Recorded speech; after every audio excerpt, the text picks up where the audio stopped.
KPU sudah mengumumkan hasil pemilu 2024. Pihak 01 dan 03 sudah mulai proses pengajuan gugatan ke MK.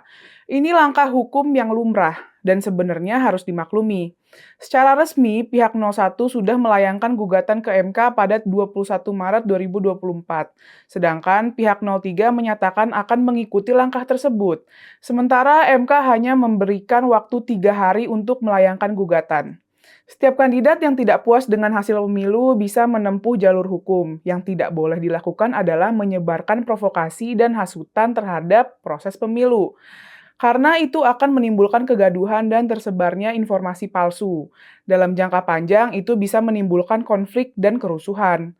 Yang agak ganjil dalam proses gugatan ke MK itu adalah soal tudingan adanya kecurangan pemilu.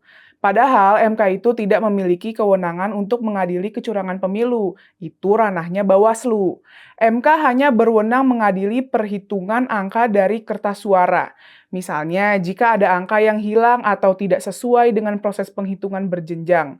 Jika perbedaan suara cukup besar dan mengubah kemenangan, MK bisa memutuskan siapa pemenang sebenarnya. Tapi kondisi Pilpres 2024 tak seperti ilustrasi yang digambarkan dalam opini yang berkembang. Mungkin emang ada oknum yang melakukan pelanggaran pemilu, tapi belum tentu itu bisa mengubah hasil pemilu. Sederhananya begini, hasil pemilu bisa dibatalkan kalau dampak kecurangannya luar biasa, karena itu akan mengubah hasil sebenarnya. Tapi kecurangan luar biasa itu sulit dilakukan karena ada para saksi dan para pengawas pemilu. Kecurangan semacam itu bisa dilakukan jika ada penguasaan terhadap banyak TPS, dan itu mustahil terjadi di seluruh Indonesia. Mungkin yang perlu dibedakan di sini adalah pelanggaran pra-pencoblosan dan pelanggaran ketika pencoblosan dilakukan.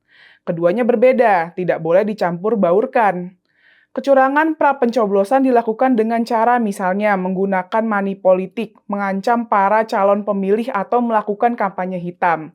Sedangkan pelanggaran yang dilakukan saat pencoblosan misalnya menghalangi orang yang mau mencoblos, mengakali surat dan kotak suara, menghilangkan saksi dan pengawas.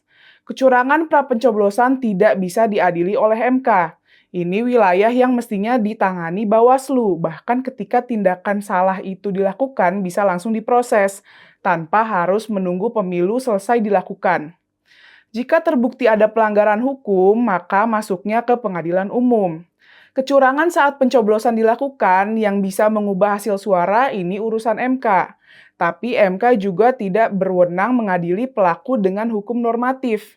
Di wilayah inilah MK berhak memutuskan apakah kecurangan itu bersifat terstruktur, sistematis, dan masif.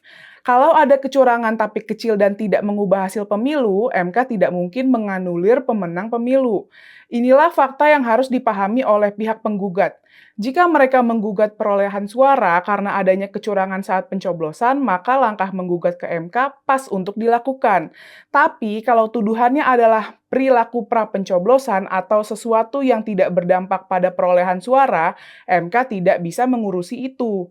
Mestinya ini disampaikan ke Bawaslu dan penegak hukum karena melanggar undang-undang. Jika ada aksi yang melanggar hukum saat pencoblosan, tetap bisa diberi sanksi hukum oleh penegak hukum. Yang miris saat ini adalah suara sumbang tentang kecurangan Pilpres bahkan berkembang lebih jauh. Sebelumnya, pakar hukum tata negara Refli Harun menuntut agar pemilu diulang. Refli bahkan meminta pasangan 02 dilarang untuk ikut berlaga. Permintaan Refli itu dengan pembenaran bahwa pihak 02 melakukan kecurangan.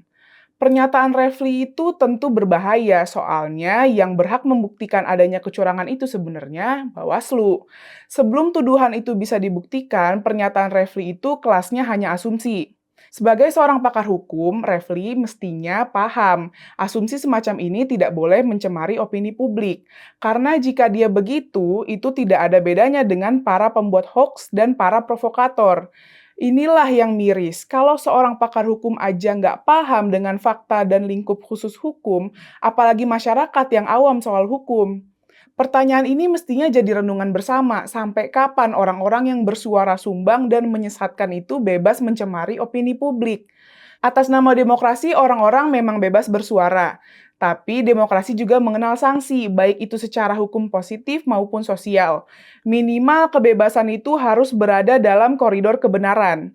Orang tidak boleh berbuat semaunya atas nama kebebasan, karena kebebasan harus bisa dipertanggungjawabkan. Semoga aja masyarakat makin dewasa dalam menyaring opini.